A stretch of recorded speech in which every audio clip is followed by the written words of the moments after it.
Good morning, I'm Steve Johnson with a reminder you can get our iPhone, iPad, and Android app. They're available for free in the App Store and on Google Play. The Dove's also available on Roku as well. In the news today, relief efforts are coming to the Philippines.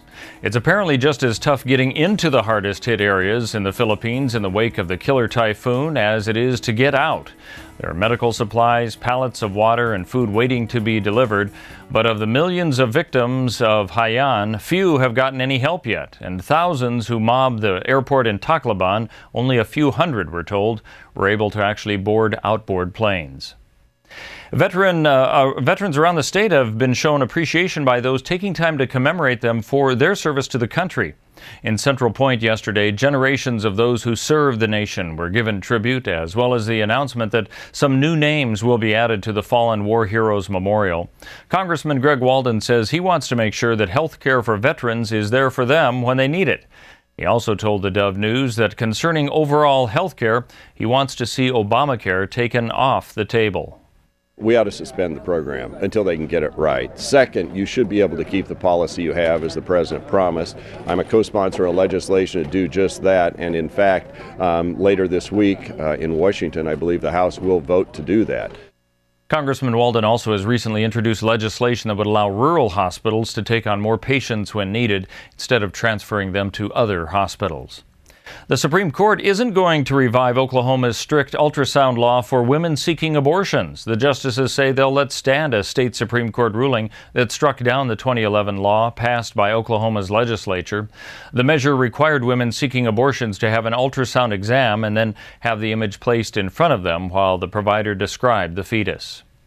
A group called Moms for Marijuana has planned a demonstration this afternoon on the Jackson County Courthouse Steps in Medford. An organizer, 31-year-old Lindsay Reinhardt, uses medical marijuana to help reduce symptoms of multiple sclerosis. She says that she lost custody of her children for 17 days earlier this year when she lived in Idaho because of her marijuana. She moved to Oregon looking for a more marijuana-friendly environment, but the Medford City Council has said it will rely on federal anti-marijuana laws to ban medical marijuana dispensaries. The discovery of a threatened bird in the Elliott State Forest in Coos County has drastically lowered the value of three tracks where the logging is now in doubt. State appraisals dropped from $22 million to less than $4 million after a marbled murrelet was spotted last summer.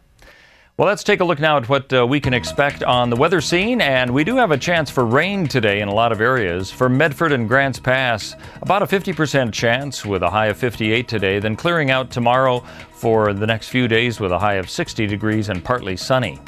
For the Klamath Falls area, rain expected today with a high of 58, then partly cloudy or partly sunny tomorrow, as well as Thursday and Friday. Tomorrow the high also expected to be 58. Along the coast in Brookings, a good chance for rain today with a high of 56, rising to 64 tomorrow with partly sunny skies through Friday before rain comes back in on Saturday. For Port Orford and Coos Bay along the coast, a good chance for rain today, 57. 57 tomorrow as well, but mostly sunny, as well as on Thursday and Friday. And for Northern California and Wairika, rain expected today, a high of 60, 61 tomorrow, 58 and partly sunny on Thursday. That's a look at news and weather. You're up to date with the latest right here on the Dove.